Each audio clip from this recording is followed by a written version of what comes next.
I caught my wife cheating with my son's best friend, and then karma took care of her. I've been married for 23 years to the woman I've always thought was the perfect partner. She's very attractive, smart, and friendly.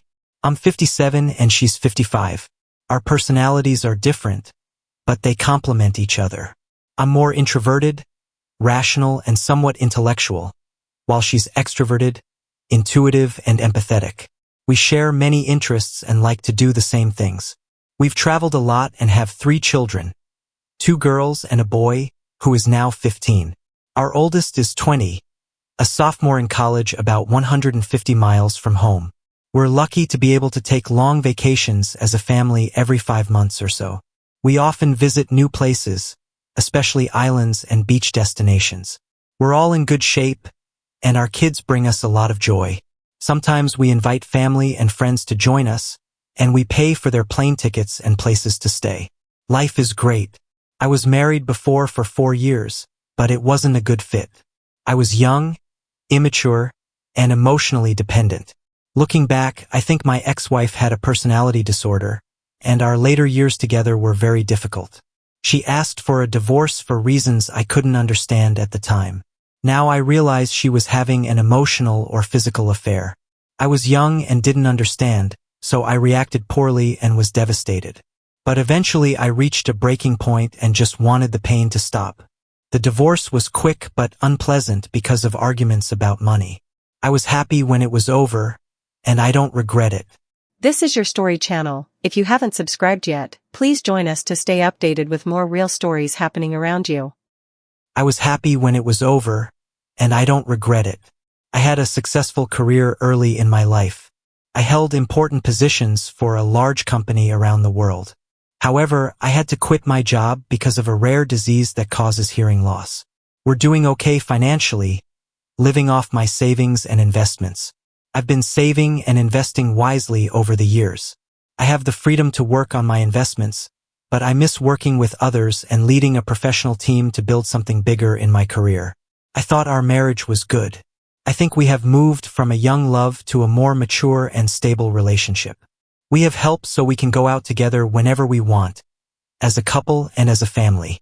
My hearing loss has been hard on us. It's frustrating because I can't participate in many group conversations. I miss it and become more introverted. Working alone doesn't help either. My wife and I get frustrated when I seem distant because of my hearing loss. She has to repeat things to me, and I get annoyed more easily. It's frustrating when my strong cognitive abilities are hindered by not being able to hear or participate in group conversations. I've spent weeks or months feeling like a spectator. I have a shorter temper and less patience in conversations because I often miss things. This is especially true in long discussions. I like to get to the point so I can hear everything. I'm sure this can make me seem abrupt. So why am I here?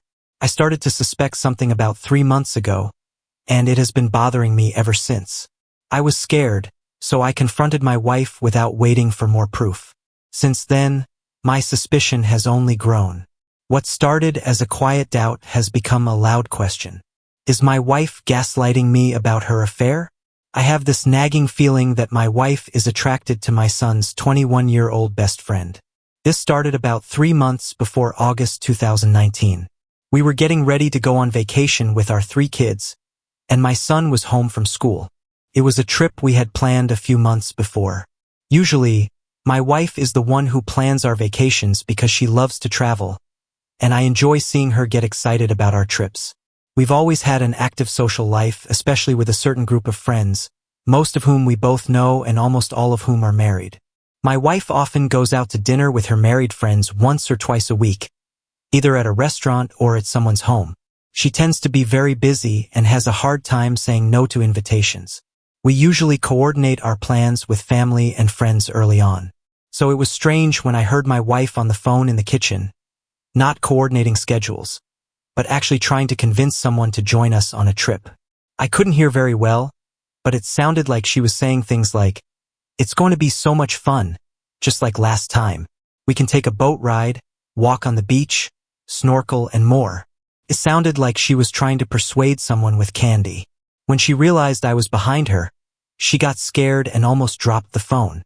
She acted like I had given her a heart attack, then quickly acted like nothing had happened. I looked at her, confused, wondering what had just happened. She went into the pantry, then came back to the kitchen to collect herself. She asked me what I wanted for dinner, which was weird because she had asked me that a few hours earlier. I repeated my dinner choice, then left the kitchen to join my children in the living room, where we were watching television. A few minutes later, I was sitting at the dining room table with my wife and children, eating dinner and talking about school, friends, and other topics. That's when my wife mentioned that my son's friend, let's call him Jason, had texted her, saying he wanted to join us on our upcoming vacation. This got my son's attention. He told me he hadn't told Jason about our vacation because he wanted to invite his girlfriend. However, my son mentioned that Jason had also texted him a few minutes earlier, saying that he wanted to join us on the trip. My son wanted to check with us before responding to his girlfriend, but he appreciated my wife bringing it up. Earlier, my son had told us that he was going to bring his girlfriend on the trip, so it seemed a little strange to invite his friends since he would probably be spending most of his time with his new girlfriend.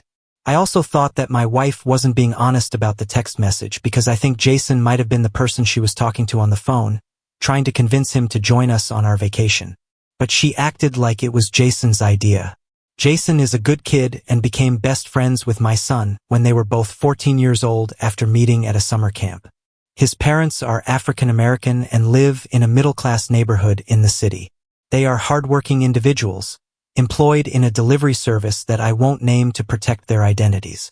My son and Jason go to different schools, but Jason's parents paid for my son to attend the same after-school programs as Jason.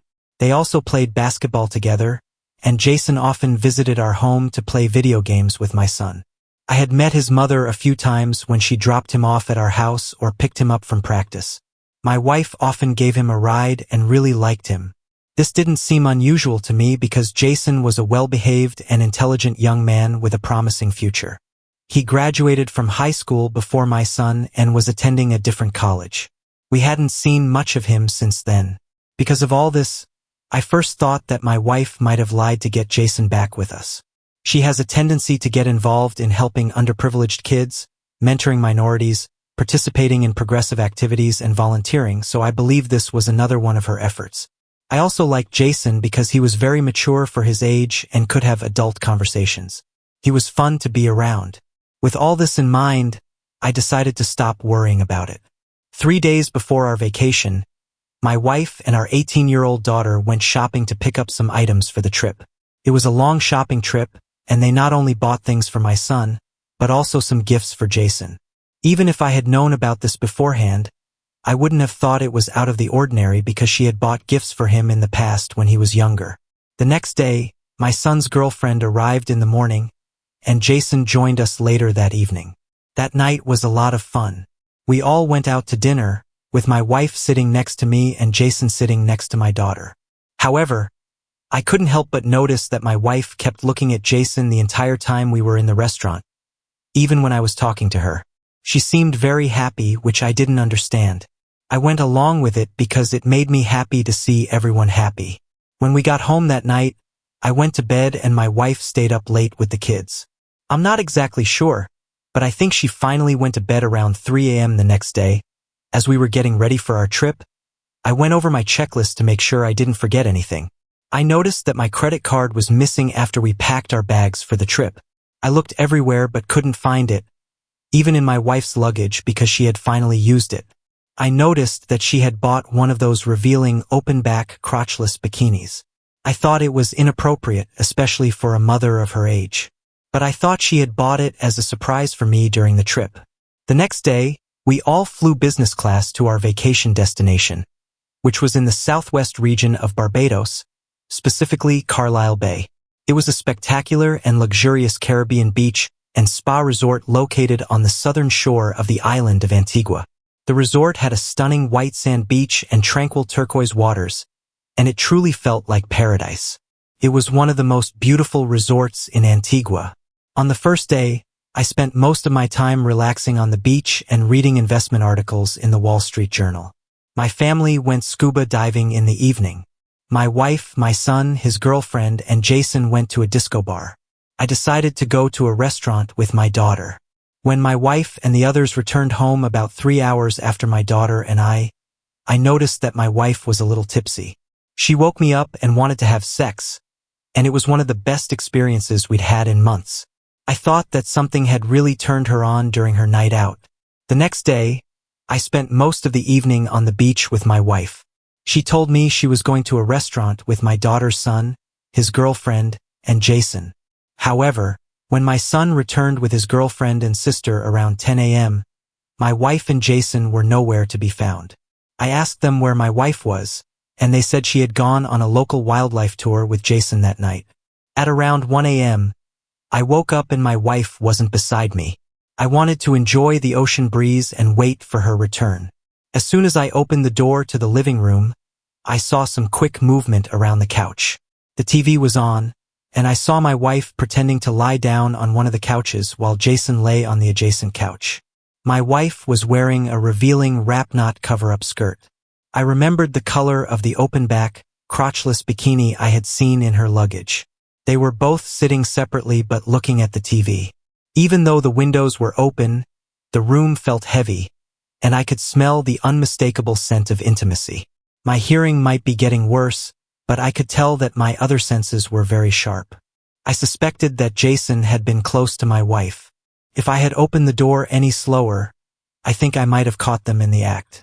I didn't know how to react. I looked at both of them, and it was an awkward situation. They separated as soon as they heard the door open. Jason was wearing shorts and no shirt, which wasn't unusual since we live near the ocean. But I could see that he was trying to hide in the hardwood. I went back to the bedroom and my wife followed me, acting like nothing had happened. I could feel the tension in the air, and it seemed like she was trying to convince me that everything was normal, as if they had just been watching TV that night. I didn't say anything because I couldn't think of what to say. I felt depressed and lonely. The combination of my hearing loss and the betrayal made me feel like I was slowly disappearing, like my wife and family were beginning to forget about me. I felt humiliated and ashamed. I had a restless night, and the next day I knew I had no solid proof. But everything seemed to add up. I had heard my wife on the phone, trying to convince Jason to join us on vacation. I almost walked into a very bad situation. At that point, I strongly suspected that my wife was having a physical relationship with my son's friend.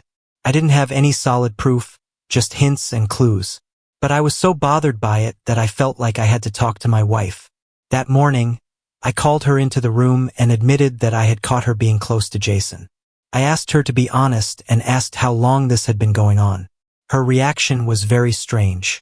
She firmly denied everything and was very upset that I would even suggest such a thing. She started yelling at me, even calling me names.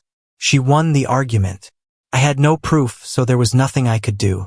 She even said that I wasn't just losing my hearing, I was losing my mind. She was determined and persuasive, raising her voice to the point where I was afraid my children would hear her. I was worried that my kids would find out about my unproven jealousy of the guy they'd known for over 7 years. I thought it would be a terrible and embarrassing situation if they thought I was close to their mom's new boyfriend. In the end, I had to apologize. I wish I had been more patient and collected more evidence before confronting her. I'm usually a logical and rational person, but my emotions got the best of me. I should have taken some time to think things through because I knew she would deny it. The rest of our vacation was horrible. My wife treated me with contempt, almost as if I were a nuisance. I felt like I had lost some of her respect. But deep down, I knew that what I was feeling was real. I thought she was trying to mess with my mind. I thought she was having an affair with Jason, but I couldn't prove it. Update.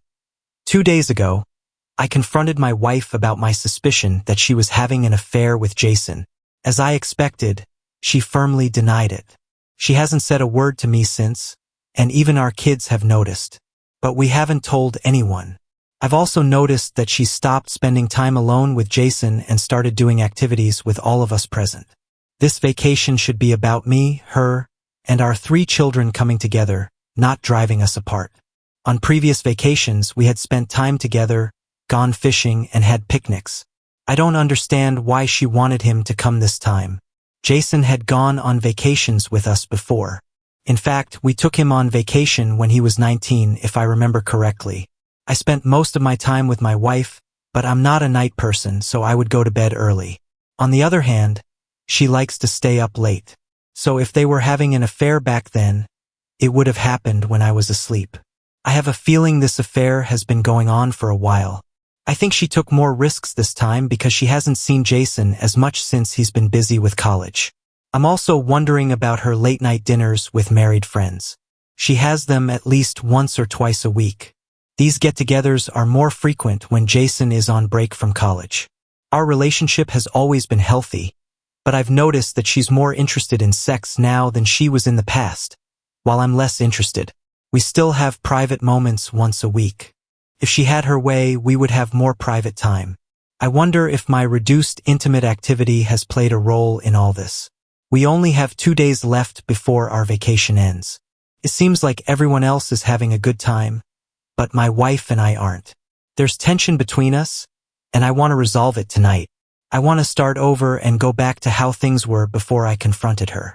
I don't want this tension to last another day, and I certainly don't want to carry it home with me. I asked my wife to dinner at a quiet restaurant to talk things out, and she agreed. Later that evening, while the kids were busy with other activities, I put on a floral shirt and she wore a sundress. The restaurant was about 300 yards from our resort, so we decided to walk there. We had already made a reservation for a table with a view of the ocean, which was beautiful. We sat at a table for two, and I didn't say anything for a minute, hoping she would start a conversation. I felt I had made a mistake the first time by revealing what I knew too quickly. This time, I wanted to make her feel comfortable, apologize for falsely accusing her, and let her do more of the talking. I've been paying close attention to her, waiting for her to make a mistake. I trust her completely and I'm fully committed to our relationship. But she betrayed that trust by disrespecting me, having an affair with a man much younger than her son, and lying about it. She tried to make me feel guilty and ashamed, as if I were a fool. I'm the one who brought this family together, and I worked hard to create the wealth she enjoys. She even wore the dress I bought her. She seems to think I've gotten to this point by being naive. I have to admit that I've been consumed by work and my hearing loss may have distracted me. I realize now that I trusted my wife too much and didn't pay enough attention to what she was doing.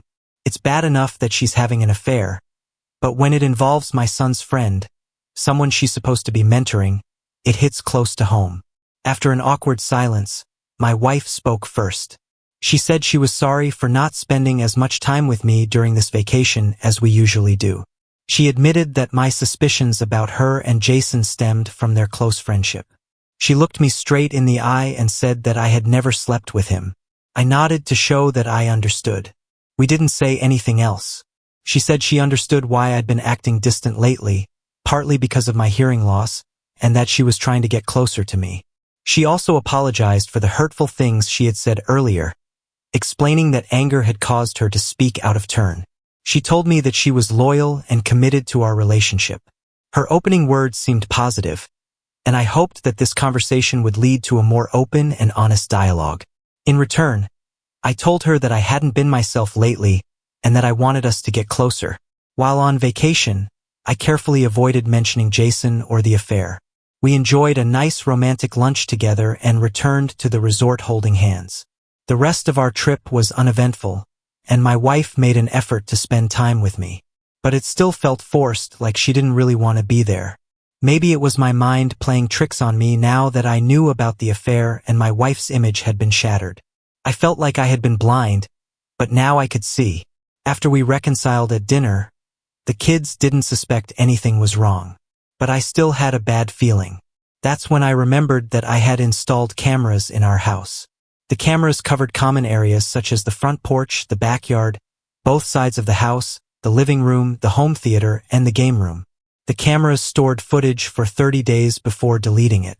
I hoped they would show something that would prove I wasn't losing my mind. I was eager to get back home and see the proof. For the rest of our stay, I acted like everything was fine. My wife must have felt like it was a close call. She probably thought that I had forgotten all about it, and that she had successfully tricked me. She acted like the perfect mother and wife. But I felt disgusted that she felt comfortable deceiving me. It made me think that she might have been doing this kind of thing for a long time in our relationship, in my life, and even in her business.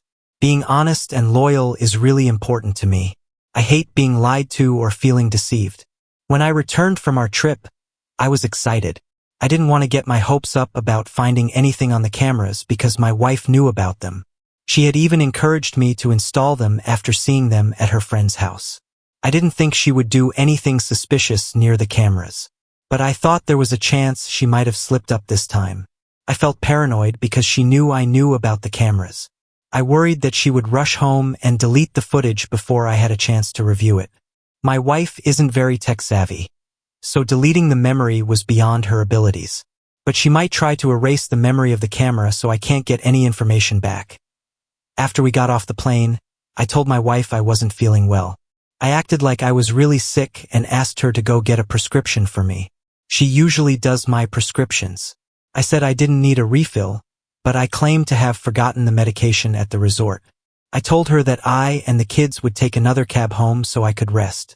Jason took a separate cab to his parents' house. As soon as I got home, I downloaded the footage from 2 days before the vacation onto a portable hard drive. These were the days that Jason had visited our house. It took some time to download all the footage, but I finished it before my wife returned. I watched her closely to see if she checked the camera's memory or tampered with it, but she acted like the cameras weren't even there. It took us until midnight to finish unpacking. I was eager to review the footage, so I went to bed. Once everyone was finally asleep, I plugged the hard drive into my laptop and began the daunting task of reviewing the footage. I fast-forwarded to the specific timeline of Jason's visit. On the night he arrived, he was staying in the guest bedroom, which was next to the game room. As I fast-forwarded through the footage, I saw my wife on the game room camera. I pressed play at normal speed, and the timestamp was 12 a.m. My wife met Jason in the hallway that was visible to the game room camera. He kissed her, and they kissed for a short time. Then, she pushed him away and walked out of the game room. He playfully slapped her bottom, and she giggled her way out into the main area. Even a blind man would have known that they were having an affair. This was all the proof I needed. My heart was beating so fast that I thought I was going to have a heart attack. I wasn't angry, but I was relieved that I finally had the proof I needed to confront my unfaithful wife. Just as I was about to close my laptop, she reappeared on the footage at 1:15 a.m. She walked directly down the guest hallway, presumably to the guest bedroom where Jason was staying. She didn't reappear until 2:47 a.m. Since my son's girlfriend was in the guest room, Jason was the only person there. It looked like she went into the guest room with him. After that, she moved to the main area and then to our marriage bed where I was sleeping. I had proof, but I didn't wake her up. The next morning, I called my lawyer, who told me to call a divorce lawyer. I scheduled a meeting that same day, and after the meeting, I had a better understanding of the significant financial impact this divorce would have on me. Even though it would be hard on me financially, I knew I had to get a separation agreement. I couldn't stay in a marriage with someone I couldn't trust. She had lied to me, blamed me, and even accused me of prejudice while taking advantage of a young man she was supposed to be mentoring. I realized that I didn't want my children to know the details of the divorce, in case they turned against their mother. I didn't want Jason to be a part of our lives, but I didn't want a constant reminder of my wife's infidelity. I wasn't sure if I would ever tell my son and daughters, or if I wanted them to know. But I planned to use this information to negotiate with my wife that night. With my children out of the house, I edited the video to only show my wife and Jason kissing and her going to the guest bedroom from 1 to 2 o'clock in the morning. I called her into the room and played the video on my laptop. After a few minutes, she realized what it was and covered her face with her hands. She refused to look at the screen or answer any of my questions. I asked her about when their relationship started, but she wouldn't answer. All she did was cry, even though there was no excuse. I took the opportunity to give her a taste of what she had put me through during our trip. I called her several names, and the only time I got any reaction from her was when I said that we were going to share the video with our children. She immediately stopped sobbing, looked at me, and started begging on her knees. She promised to do whatever I asked to keep me from showing it to our children. I laid out my terms. She would accept whatever alimony I decided to pay, and we would get divorced on friendly terms. In return, I agreed to go along with the story that our divorce was due to irreconcilable differences. The next day, we gathered our children and announced our divorce. My wife and our 3 children were there. The children had a lot of questions and wanted us to get back together. However, my stubborn wife stuck to her story that we had both been unhappy for a while and that separation was the best option. It was a very emotional evening. My wife tried not to show her emotions so that the children would think she had asked for the divorce. But it was clear that I was the one who asked for the divorce. No matter how hard we tried to hide it, she couldn't hide her feelings, which made it a very sad day for our family. I tried to stay strong, but I couldn't help but shed a few tears when I was alone in the bedroom. That's just how it goes. This is the second failed marriage for the same reason. I can't help but wonder why I keep getting married. Update. After we told our children about our separation, my children understood why, but they still struggled with the news. My youngest, who was now 16, took it the hardest. She couldn't understand why we couldn't get back together. The next day, my oldest daughter came to talk to me in the room my wife and I used to share. My wife now sleeps in the guest room. My daughter told me that she had tried to reach her mother by knocking on her door, but she hadn't gotten an answer. She was confused about why we weren't getting along, because just a few days earlier, we were all happy on vacation. She sat next to me on the bed and tried to get me to tell her why we were getting a divorce. She was crying so much that it was hard for me to think straight. She said that we had cut her out of our lives, which upset me because I didn't think that had happened. I told her that her mother would let her know when things had calmed down. I told her that her mother and I had a great marriage and had raised 3 beautiful children, and I was grateful for that. However, sometimes couples lose interest in each other, and that's what happened in this case. I gave her a somewhat vague answer, and she was smart enough to sense that she might have left the room, suspecting infidelity on my wife's part, but didn't want to push me too far. Maybe she was afraid of what she might find out. Since she's close to her mother, I figured she'd find out the truth soon enough.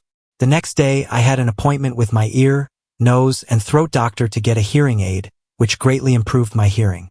My wife stayed in her room for a few days. We usually eat dinner together, but my kids took their food to their rooms and I didn't see my wife all day. I was the only one at the dinner table. My oldest daughter is an excellent cook, so she usually prepares meals for the family when she's back from college. She's a really great kid and I couldn't be prouder of her. We used to be a normal, traditional American family. We'd eat dinner together, exchange kisses, and go to church as a family. It felt strange to see my kids not eating dinner together, and our family falling apart like this. I had spent years building this family into what it was, and my wife had just torn it apart because of an affair. I felt angry at my wife, but I also questioned whether I was doing the right thing. I wasn't unhappy with the marriage before. I felt close to my wife. I've heard stories of wives cheating and denying their husband's closeness during their affairs. But that wasn't the case for me. My wife never stopped giving me intimacy or affection during our marriage. She was very kind to me, and I always felt like she prioritized me, even before we had kids. Deep down, I felt jealous and betrayed. I wondered if her affair with Jason was driven by an insatiable desire she needed to satisfy. Maybe Jason was the easiest option for her because he was always around. I wish it had been someone outside our close circle.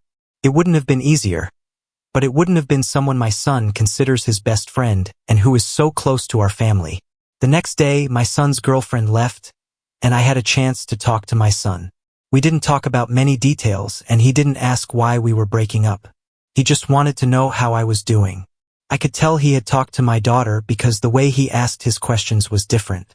The next day, my wife finally started feeling better. She looked tired and sad. Her eyes were puffy, her hair was messy, and she hadn't showered in days. That night, we ate the dinner my daughter had prepared, but we sat at opposite ends of the dinner table. I felt like I should be the one hurt, crying with puffy eyes, while my wife should be the one on her knees begging for forgiveness. Instead, I felt alone, carrying the heavy burden of not being able to tell my children about her affair. My kids seemed more worried about my wife because she was really upset. She's usually the life of the party, always cheerful, making everyone feel welcome and cared for. She's very nurturing and caring. I'm still hurt by this, but I've learned to hide it and act like everything's okay. The next day, my wife asked if we could go to a restaurant. We both like to talk. I didn't really want to because I was still hurt by her affair. But I felt like we needed to get along for the sake of the kids. If we were going to separate, which was the plan, it should be amicable. We shared a car and didn't talk much on the drive. When we arrived and sat down, she immediately apologized. She said she was sorry for causing me pain and for betraying my trust. She said that she was so embarrassed and ashamed that she didn't want to leave our room. She admitted that she had been selfish and driven by instinct without considering the consequences for those she loved. She said that she loved me very much and wanted to spend her life with me. She said that she didn't realize how much she had hurt me until she was discovered. I let her finish her apology before I said anything. I pointed out that her remorse seemed to come from the fact that she had been caught. I said that we should be honest with our children. As soon as I said this, her face showed that she was upset. She lowered her head, holding it with both hands as if she had a headache. When she raised her head, she looked at me with tears in her eyes and began fanning herself as if she were hyperventilating. I remained calm and didn't react to her over-the-top reaction. She was silent for a moment, then admitted that she understood that she would have to tell them the truth eventually, but that she needed time to gather her courage. She asked how she could save our relationship. She suggested that I allow an open marriage, while she remained faithful. She asked me not to pressure her to tell the children the truth and suggested that we keep it between us. I insisted that she tell the children the truth. I asked her how long the affair had lasted. She said the affair had been going on for 6 years. Jason must have been in high school at the time. I asked her more about it, and she said the first time it happened by accident. It happened during our youngest daughter's basketball game. She was supposed to watch our daughter's first basketball game with our son, who had invited Jason. The game was supposed to start at about 5 p.m., but there was a delay. So our daughter was practicing with her team while our son was either watching or playing on his phone. She couldn't remember. Jason was sitting between her and our son, and she was talking to him. She said she needed some fresh air, so Jason went with her. They ended up in her minivan. Then one thing led to another, and they ended up kissing in the back of her minivan in the high school parking lot. She admitted that she felt guilty and ashamed about it. They promised not to repeat the experience or tell anyone, but they kept on having close encounters. Before our vacation, she hadn't seen him in over 6 months. She said she hadn't thought about it until Jason showed up on our vacation. I felt like she wasn't telling the whole story. I knew that Jason hadn't invited himself. She had made him come. I confronted her about this before she admitted it. She wanted a chance to see him again. She had always wanted to go on vacation with him, and she thought this was her chance.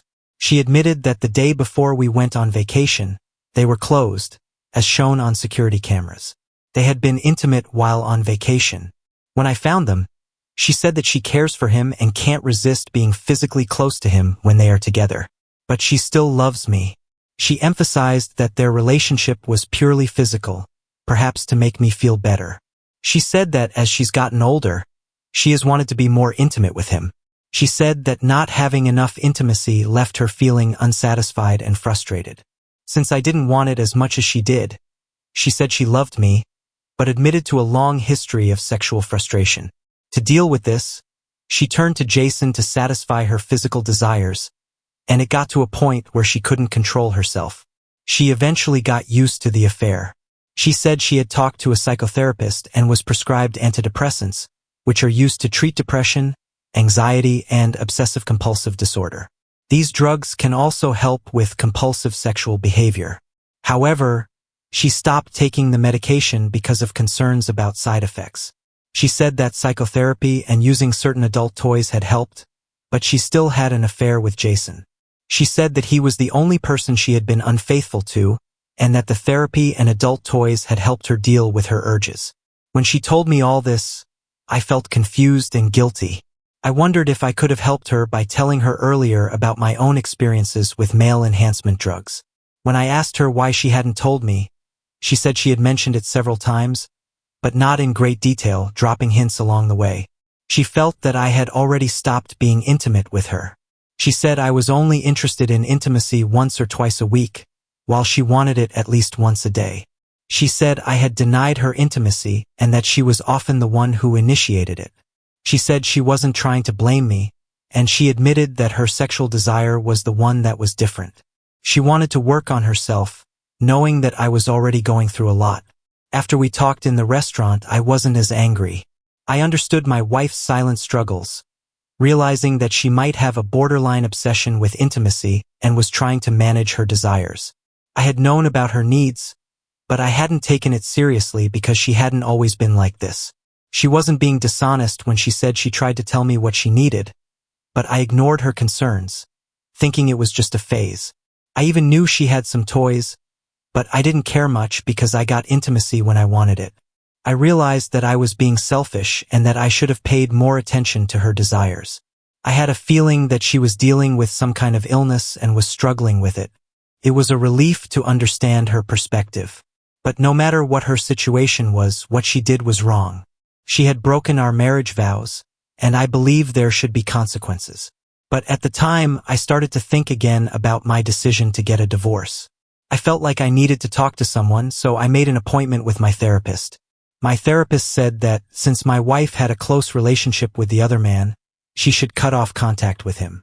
I asked if he thought it was necessary to tell my children, but he explained that he couldn't judge the mental state of my wife and children. He also said that it might not matter because Jason might tell my children himself. The most important thing was that I control the story. He didn't have a strong opinion, but he suggested that if I chose not to tell my children, I should tell my wife to tell Jason that their affair had been discovered and to never contact them or any of my family members again. He suggested that I try not to get divorced for 2 to 3 months to see if I still feel the same way. He also suggested that we both get individual counseling. When he was asked about couples counseling, he said that it might be good for her to talk to a therapist. After the therapy session, I was uncertain about how I felt about the whole situation. But I thought about how my kids would be affected, the relationship I had with my wife, and how happy we had been together. I decided it might be good to give the probationary period a chance. That night, I talked to my wife about the terms. I told her that she had to stop talking to and seeing Jason. I also told her that we would tell my son and oldest daughter about the affair, and that they would also have no contact with Jason. I said that if she didn't follow these rules, I would start the divorce process. She admitted that she had made a mistake and was willing to do whatever it took to save our marriage. She was worried about how our kids would feel, but she agreed to not share any details and to take responsibility for her actions. After talking with my wife at the restaurant, things started to get better at home. My children were curious and uncertain about whether we were still going through with the divorce, but they hadn't asked me directly at that point. We started eating dinner together as a family again, and things slowly went back to normal. However, my wife and I still slept in separate bedrooms. After talking with my wife about telling our kids about her affair, we decided to do that. That night, after dinner, we sent our youngest daughter to her room and gathered my son and oldest daughter around the dining room table. I told my children that their mother was the reason I wanted a divorce, but that we were trying to get along again. To do that, she had to admit what she did. Then it was my wife's turn to speak. It took her a while to find her words, and she started crying. My children watched her curiously, wondering if her emotions were real or an act.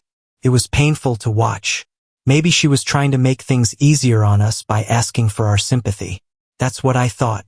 She began by expressing her disappointment in herself and how she had embarrassed herself and made a huge mistake by engaging in an inappropriate relationship with Jason. The room went silent as I looked at my children to see how they were reacting. She lowered her head, ashamed, and did not look at my children or me. As soon as she admitted it, my daughter's jaw dropped and my son erupted in a fit of rage. He got up and went to his room, slamming the door. I was sitting across the dining room table. My daughter sat 2 chairs to my right, and my wife sat on the opposite side. My daughter looked shocked for at least a minute before she loudly whispered, "I knew it." I remained in my seat, watching the unfolding drama, my emotions mixed and unsure of how to interpret the situation. My daughter came over to me and gave me a hug. I didn't respond, but she held me tightly. Meanwhile, my wife was openly sobbing, and I suspected that my daughter was crying too. I felt bad for my wife. I'd never seen her so upset. Eventually, my wife got up and left the room, going to the guest room and closing the door. My daughter asked if I was all right, and I assured her that I was. I told her that I had time to think about it. I hadn't forgiven her mother, but I understood why it had happened. I also told her that I didn't want to keep her in the dark any longer, which was why I had pushed her to reveal the truth that night. I went to bed feeling good, knowing that the next day was a new beginning and it was better to start with honesty than to continue with lies. The next day, my daughter prepared breakfast for me. My wife remained in her room, and my son had already left the house. My daughter told me that my son was still upset and planning to move out to get away from his mother because he couldn't bear to be around her. I spent most of the morning talking to my daughters, especially my oldest, who tried to distract me from my wife's infidelity and put a positive spin on it. In the afternoon, my wife still hadn't come out of her room, which worried my daughter because they had errands to run and were running late. She knocked on the door for over 10 minutes, but my wife didn't answer. As evening approached and my wife still hadn't come out of her room, I began to worry. I decided to knock on the door myself, but she still didn't answer. I had thought things were improving, but it seemed that my wife wasn't handling the situation well. At first, I thought she was too embarrassed to face my children, but the situation seemed increasingly strange. She didn't join us for dinner that night, and my son hadn't come home either. I called him to check on him, and he told me he was at a friend's house. So it was just me and my 2 daughters having dinner that night. When I didn't hear from my wife the next morning, I sensed that something was wrong. I decided to force the door open with the help of my eldest daughter, but it was locked from the inside. When we finally got in, we found my wife lying face down under the covers. I also noticed some pills and a glass of water next to her. I immediately told my daughter to call for help. I checked her pulse, but her body had already begun to change color. My younger daughter started crying and shaking. My wife tried to wake her up while my older daughter was on the phone with the 911 operator, who became increasingly desperate. It was clear that she had died almost a day ago. I felt numb, torn between crying and screaming. I was overwhelmed by shock and guilt, and I felt convinced that this was all my fault. It took me a while to regain my composure. The ambulance had arrived and was getting ready to put her in a body bag. I'm not sure who contacted my son, but he had already arrived and was sobbing uncontrollably. I spent most of the night talking to the investigators.